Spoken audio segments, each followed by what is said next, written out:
আমরা কি চিন্তা করেছিলাম আজকে থেকে 1.5 বছর আগে আমরা এমন একটি সুন্দর অবস্থা পাবো, আমরা গণতান্ত্রিক উপায়ে নির্বাচিত সরকার পাবো, এই চিন্তা করেছিলাম? কে দিয়েছেন? আল্লাহ। আমরা সবাই বলি আলহামদুলিল্লাহ। আলহামদুলিল্লাহ। নায়াসিনামাইড ও স্যালিসাইলিক সমৃদ্ধ লিলি ফেস ওয়াশ যা ফেসের ডেড স্কিন সেল দূর করে দেয় দ্বিগুণ ফাস্টার ব্রাইটেনিং। বিশেষ করে আল্লাহর কাছে শুকরিয়া আদায় করি, আল্লাহ পাক প্রেসিডেন্ট জিয়াউর রহমান সাহেবের ছেলে, ম্যাডাম জিয়ার ছেলে, আমাদের মাননীয় প্রধানমন্ত্রী তারেক জিয়া সাহেবকে আজকে দেশ পরিচালনার দায়িত্ব আল্লাহ পাক দিয়েছেন। এই জন্য সবাই বলি আলহামদুলিল্লাহ। আলহামদুলিল্লাহ।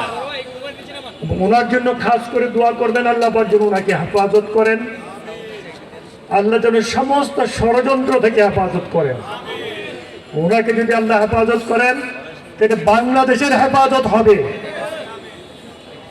ভাইয়েরা আমার, আজকের এই বই মেলা এমন একটি বই মেলা, যে বই পড়লে আমরা কোরআন হাদিসের বিষয়ে জানতে পারবো, যে বই পড়লে আমরা আল্লাহ কি বলেছেন, আল্লাহ রাসূল সাল্লাল্লাহু আলাইহি ওয়াসাল্লাম কি বলেছেন তা জানতে পারবো, তাই না ভাইয়েরা আমার?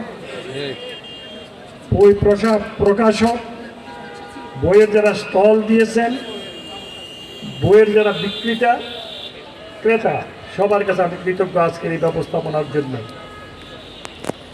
আল্লাহর হুকুম পালন ছাড়া আমাদের কোনো উপায় নেই। আল্লাহর হুকুম পালন ছাড়া পৃথিবীতে শান্তি আসতে পারে না এবং আসা সম্ভব নয়।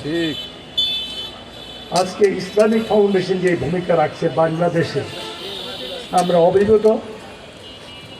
ইসলামিক ফাউন্ডেশনের ভূমিকার কারণে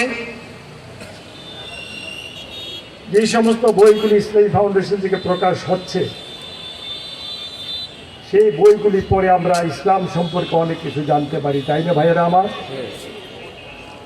আর বিশেষ করে ধর্ম মন্ত্রণালয় যে দায়িত্ব পালন করছে, সেই দায়িত্বের মাধ্যমে ইসলামিক ফাউন্ডেশন সুন্দরভাবে চলছে, তাই না ভাইয়েরা আমার?